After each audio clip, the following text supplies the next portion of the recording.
Bonjour et bienvenue dans cette vidéo. J'espère que vous allez bien. Pour ceux qui ne me connaissent pas, je suis Joseph Edjo, je suis entrepreneur et je suis également professionnel en marketing digital. Sur cette chaîne, on parle e-commerce, on parle business, on parle marketing digital en général. Donc, si vous n'êtes pas abonné, abonnez-vous, cliquez sur la cloche en bas de cette vidéo pour être alerté à chaque fois que je publie des vidéos. Donc, aujourd'hui, on va parler de l'arnaque sur Alibaba. C'est un phénomène qui est vraiment, qu'il faut prendre en compte quand vous êtes sur le marché, quand vous êtes en ligne, quand vous faites les achats sur des plateformes comme Alibaba ou AliExpress. C'est quelque chose qu'il faut prendre en considération et il faut prendre les dispositions par rapport à ça. Bien que même parfois, même quand on a, c'est au moment où on a le plus confiance, parce que je l'ai dit, parce que j'ai été victime il y a quelques semaines d'un coup sur Alibaba et pourtant je suis sur Alibaba depuis des années. Donc, j'ai fait les achats sur Alibaba depuis longtemps et même malgré tout cela, je suis tombée sur le coup sur le piège, dans le piège d'un arnaqueur. Donc, c'est de cela qu'il est question. On va partager un peu par rapport à cela aujourd'hui. Et je vais vous donner quelques pistes pour éviter cela, ou bien même si ça arrive, que vous puissiez récupérer votre argent. Donc, dans une vidéo précédente que j'ai publiée sur cette chaîne, que vous pouvez aller regarder, je parlais d'Alibaba et je partageais un peu comment il faut faire pour trouver les bons fournisseurs sur Alibaba. Donc, si vous n'avez pas vu cette vidéo, allez regarder et regardez-la jusqu'à la fin et vous allez comprendre. Donc, malgré tout cela, malgré tout ça, ces astuces-là, j'ai quand même été victime, vous voyez. Donc, c'est pendant mes recherches que je me suis inspirée beaucoup des autres personnes qui ont été dans le même cas. Et j'ai dit, pourquoi pas partager avec vous? Ça peut aider une personne sur cette chaîne. Donc, j'ai commencé, en fait, c'est un fournisseur avec qui je travaille. Bon, c'est vrai que nos transactions ne sont pas trop régulières, mais c'est une personne à qui j'ai fait les achats une ou deux fois. Vous voyez, donc, j'avais commencé, je l'ai trouvé sur Alibaba, mais on est sorti d'Alibaba pour aller, vous savez, de temps en temps, parfois quand vous les écrivez, ils vont vous envoyer leur numéro de WeChat ou bien ils vont vous donner le numéro de WhatsApp pour que la conversation soit rapide. Donc, parfois, une fois que vous avez contacté sur la plateforme Alibaba, il va vous donner son numéro et vous sortez de là-bas pour aller maintenant continuer la conversation ailleurs, conversation sur une autre plateforme telle que WeChat ou telle que WhatsApp. Et parfois, vous échangez là-bas et au moment de payer, ils vous envoient un lien, vous payez même plus, sans plus retourner sans Alibaba, sur la plateforme Alibaba. Donc, c'est là-bas que je suis tombée. Donc, c'était presque la troisième fois que je faisais les achats avec lui. Donc, j'ai commandé les perruques. Et quand les perruques sont arrivées, les perruques étaient... en fait, c'était trop petit. Les chapeaux étaient trop petits. Genre, ça ne peut pas entrer sur la tête. Donc, je l'ai recontacté quand les perruques sont arrivées. Je lui ai dit que voilà, les chapeaux sont trop petits. Je ne peux pas utiliser les perruques. Et je lui ai fait savoir que je devais retourner les perruques chez lui. Il a dit oui, il n'a même pas refusé. Donc, je suis partie retourner les perruques. Et les perruques m'ont coûté même 150 $ pour renvoyer les perruques. Quand j'ai renvoyé les perruques, je lui ai envoyé j'ai filmé le ticket d'envoi. Je lui ai donné. Et c'est lui-même qui m'a même dit que non, j'ai payé trop cher. Je devais plutôt utiliser UPS pour envoyer. Ça devait me revenir moins cher. Ok, donc on s'était mis d'accord pour que je retourne les perruques et qu'il me renvoie l'argent. Donc, quand j'ai retourné les perruques, 2 semaines après, il ne réagit pas. 3 semaines, 1 mois, 6 semaines sont passées. Et j'ai dit que, mais depuis que j'ai envoyé les perruques, comment tu dis que tu n'as pas eu? Chaque fois, j'écris le message, il dit qu'il n'a pas encore regardé. J'ai même envoyé le chat qui n'ont pas regardé. Il dit que non. Il a regardé, on dit que les perruques ne sont pas encore arrivées. Donc, j'ai laissé le temps. J'ai laissé le temps jusqu'à 6 semaines, comme je vous dis tantôt. Et quand il a dit qu'après 6 semaines, il m'a dit que ce n'est pas encore arrivé. Moi, je me suis levée, je suis partie dans l'agence FedEx où j'avais fait l'envoi. Et eux, ils m'ont dit quoi? Ils m'ont dit, ils m'ont donné un numéro en ligne, que c'est eux qui s'occupent de ça. Donc, je suis partie appeler le numéro en ligne. Et ces gens m'ont dit que non, le paquet était arrivé depuis. On a appelé le monsieur parce que c'est lui qui m'avait donné son numéro. Il m'a donné son nom que je devais mettre sur le paquet pour envoyer.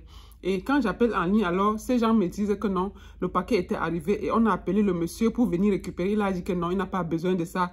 Et ils ont insisté que mais c'est ton paquet, il y a ton nom et tout et tout. Et ils lui ont dit, si ça reste ici une certaine période, on va détruire le paquet. Il a dit que ok, il n'y a pas de problème, il faut détruire le paquet. Et entre-temps, il me dit toujours que non, il n'a pas eu le paquet, on ne l'a pas appelé. Donc quand les gens là me disent ça, je rentre maintenant, j'essaye de l'écrire. Il voit le message, il ne réagit même pas. J'appelle, il ne prend pas. Et entre-temps alors, et 2 jours après, il a répondu, il m'a dit que non, il n'a pas vu le paquet. J'ai fait appel à une de mes filles qui est en Chine. J'ai donné son contact pour qu'elle essaie de d'appeler le monsieur en question. Donc, la première fois, elle a essayé et le monsieur n'a pas pris le téléphone. Deuxième fois, elle a tellement insisté et le monsieur a pris le téléphone. Il a fait savoir que non, il va regarder. Bon, il a fait même comme si de rien n'était. Il a dit que ok, parce que je me dis qu'il ne savait pas, il ne connaissait pas le numéro qui l'appelait. Donc, quand il a su que c'était elle, que c'était pas moi, que c'était moi qui avais envoyé la fille, il a dit non, il va regarder et puis rappeler ma fille là. Et donc, après maintenant, un jour encore passe. Ma fille a essayé de l'appeler, de le contacter. Il n'a plus jamais pris le téléphone.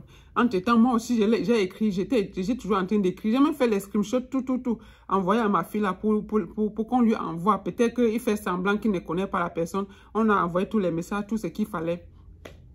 Il n'a pas réagi jusqu'à aujourd'hui. Il ne répond même plus aux messages. Quand je vois comment il est en ligne, j'appelle, il ne décroche jamais. Il ne décroche pas.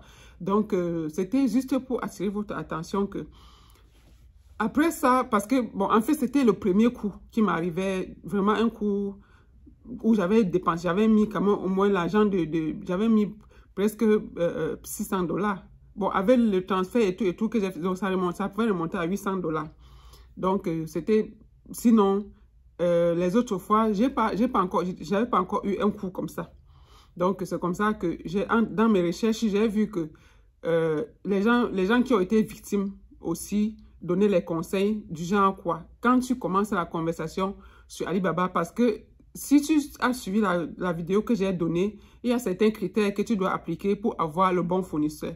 Donc, je suis retournée. Maintenant, le lien, parce que quand j'ai payé, justement, comme je vous ai dit, quand tu sors de la plateforme Alibaba pour faire les conversations ailleurs, sur une autre plateforme, et qu'au moment de payer, tu payes, la personne, en fait, il m'avait envoyé le lien pour payer. Et ce n'est pas le lien là que j'ai payé. Et c'est ce qu'il ne fallait pas faire. Donc, j'aurais dû rester sur la plateforme Alibaba avec lui, faire toutes les conversations avec lui sur Alibaba, sachant que, parce que toutes les transactions qui se font sur la plateforme Alibaba, par Alibaba, il y a ce qu'on appelle trade assurance. Quand tu payes avec le trade assurance, ça veut dire que si après ça, le fournisseur ne te livre pas, ou bien s'il te livre une marchandise qui n'est pas bien, ou bien quelque chose arrive, tu peux prouver avec les conversations de ton fournisseur, avec vos conversations, tu peux prouver pour qu'on te rembourse l'argent. Et c'est ce que je n'avais pas fait. Donc, il faut continuer. Quand vous trouvez un fournisseur sur Alibaba, ne sortez pas d'Alibaba pour aller continuer. Même si vous sortez pour continuer la conversation ailleurs, au moment de payer, dis-lui que vous voulez faire le paiement à travers Alibaba avec le Trade Assurance.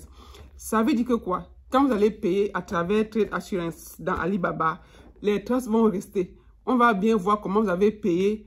On va voir comment vous avez fini le paiement et tout. Et ça va rester là-bas. Ça veut dire que désormais, s'il envoie la marchandise et ce n'est pas bien, ou bien il y a quelque chose qui arrive, vous allez les écrire à Alibaba et ils vont vous demander les preuves. Quand ils vont vous demander les preuves, vous allez screenshotter les conversations que vous avez eues avec la personne et vous allez les envoyer. Et ce que je faisais aussi, c'est que quand j'envoie l'argent, jusqu'à l'argent est parti, je vais faire le screenshot de la page de paiement là où ça dit que votre transaction a été successful là. Il faut screenshot ça et garder quelque part. Ça veut dire que le jour là où il y a quelque chose qui ne va pas, vous renvoyez ça pour prouver qu'effectivement vous avez fait cet achat et que pour montrer aussi que vous avez eu des conversations comme ça, pour les montrer que ce que vous êtes en train de dire, c'est vrai. Et c'est par là-bas qu'ils peuvent vous rembourser.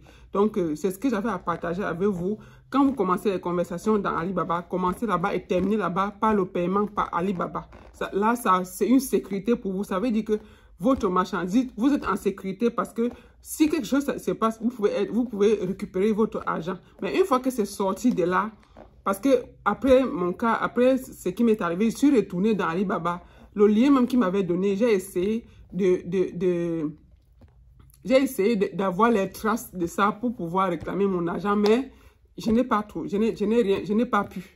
Donc, c'est pour cela que j'ai dit, je partage ça avec vous pour que désormais, si vous voulez faire les achats sur Alibaba, que vous ne faites pas, que vous le fassiez à travers la plateforme. Parce que le fait que les gens soient sur Alibaba, ça ne veut pas dire que ce sont les gens sérieux. Sur la plateforme Alibaba, comme je disais dans la vidéo la dernière fois, vous allez voir certaines personnes qu'on a marqué certifiées. Mais certifié là, tu ne sais pas qui a certifié, par rapport à quoi la personne a certifié. Donc ça, ce n'est pas... Même quand vous voyez les gens sur Alibaba certifiés, ça ne garantit pas la sécurité de votre argent. Ça ne garantit pas que la marchandise que vous allez avoir va être la bonne marchandise. Donc, il y a les arnaqueurs sur Alibaba, donc qui se font passer pour des manufacturiers et qui sont là seulement pour arnaquer les gens. Il est là-bas, il s'en fout. Vous allez appeler, est-ce que tu vas prendre l'avion pour aller en Chine pour le chercher? Même si tu prends l'avion pour aller là-bas en Chine, est-ce que tu vas le voir? La preuve en est, ma fille est là-bas. J'ai envoyé le numéro et tout. Et elle-même, elle a tout essayé. Elle a dit que la seule chose, c'est d'aller rechercher les traces de paiement que j'ai fait sur la plateforme Alibaba. Ce n'est que ça qui peut justifier qu'effectivement, je lui ai donné l'argent. Et ce n'est que par là-bas qu'on peut me rembourser. Donc, voilà un peu comment ça se passe sur Alibaba. Donc, ne faites plus l'erreur de sortir d'Alibaba, aller dans WeChat, aller dans WhatsApp pour converser. Après, vous payez l'argent là-bas. Non. Pour sécuriser, restez sur la plateforme Alibaba. Et vous savez que là-bas, au moins, si quelque chose arrive, vous ne perdez pas. Même si ça va prendre du temps, mais au moins, vous finirez toujours par avoir votre argent. Donc, voilà ce que j'avais à partager avec vous. Abonnez-vous sur la chaîne et on se dit à très bientôt pour la nouvelle vidéo. Merci. Bye bye.